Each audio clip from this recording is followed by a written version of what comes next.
You remember Beast Games, the real-life Squid Game knockoff that promised a $10 million grand prize and wholesome entertainment? The most insane competition show you've ever seen. And competing for it are these 1,000 contestants! Most people miss the real story behind this show. This wasn't just a feel-good spectacle that changed people's lives. It was a data-harvesting, lead-generating marketing funnel aimed directly at people who are broke. Now, before you light up the comment section saying, he's building wells in Africa, he's curing deaf children, he's doing more good than you ever will, I'm not trying to cancel Jimmy. This is about the machine behind him, the sponsors, the incentives, the prize money, and how a show built on financial desperation at a time when Americans are being crushed under record levels of debt turned that desperation into entertainment. Just like the real Squid Game that this was all based on. Except this time, it's not a show on Netflix. It's real people, it's real money, and a loan company that's benefiting from it all. Now, Beast Games got mixed reviews. Critics on Rotten Tomatoes gave it a 13%, while viewers gave it an 89%. In 2024, it is Prime Video's #1 unscripted series, attracting 50 million views in just 25 days. And there's a good reason why it pulled the numbers that it did. Shows about ordinary people winning life-changing amounts of money have always attracted one demographic more than any other. People who are broke and looking for a way out. And this isn't just some modern YouTube phenomenon. This goes back nearly a century. During the Great Depression, when unemployment hit a high of 25%, Americans flocked to radio giveaway shows like one titled Pot of Gold. There we go, and here comes $1,000 in listing number 5. Hello, Mrs. Salisbury. This is the Thomas Pot of Gold calling. We're sending you $1,000. We want to wish you much happiness in the future, and until we meet again, so long. This show would randomly call households that tuned in and give them $1,000 on air.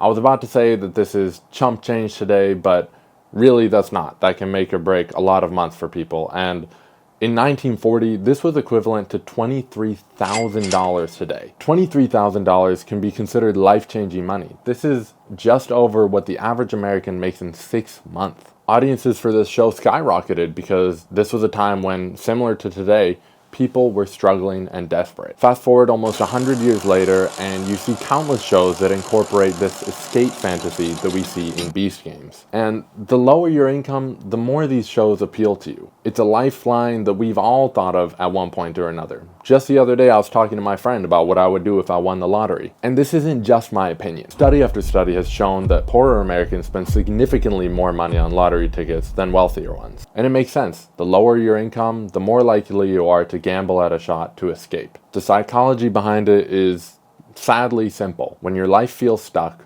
the idea of a big break feels like the only escape. Given all that, it stands to reason that this demographic gravitates more towards content like Beast Games, a show about people trying to escape the financial hardship we all feel through a big break. This is where the sponsor of this show comes in, MoneyLion. Outside of Amazon Prime and Mr. Beast himself, this company was the largest sponsor by offering sweepstakes of $4.2 million. Now, are free entry sweepstakes inherently a bad thing? No. But when it comes from a payday loan company, you start to see why they're so willing to fork over $4.2 million.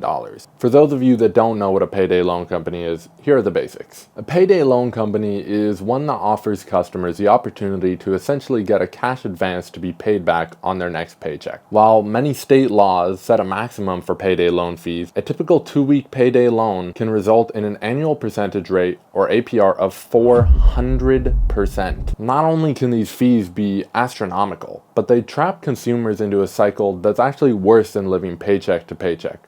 When using payday loans, you're effectively living constantly in the negative. Now, you might be wondering, why would anyone fall for this? But the way that they get young consumers is by dressing up in fintech clothing, advertising themselves as your money partner, with a photo of them giving you a fist bump like they're your friend. They even take it a step further by offering a promotion titled Share the Love, where you can boost the amount of debt that your friends can incur, but don't worry, it's at no cost to you, just a cost to your friend's financial health. And of course, this would be the biggest financial partner for a show whose premise is targeted at those already financially struggling and whose existing audience for Mr. Beast are financially unwise children. As someone who has and sometimes does struggle financially and is interested in this new age YouTube fame to traditional media success pipeline, I watched this show and, of course, entered the sweepstakes one of the many times that Mr. Beast shouted them out. And it didn't take that much to enter.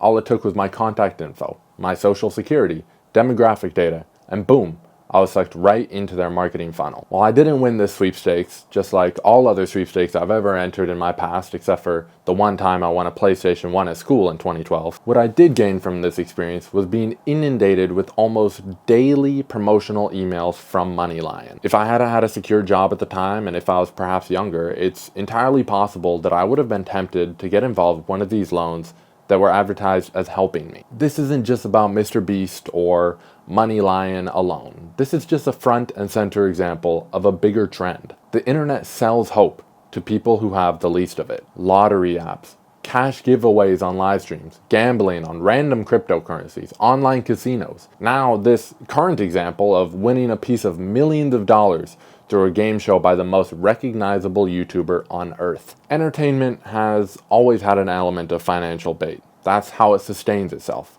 But now it's advertising to children and Americans going through hardship at one of the most financially unstable times in our history. We're watching creators who have built rapport with their audience turn those loyal viewers into customers for loan companies, all while engaging in charitable projects to win the viewers' trust. You can think that Mr. Beast is changing lives.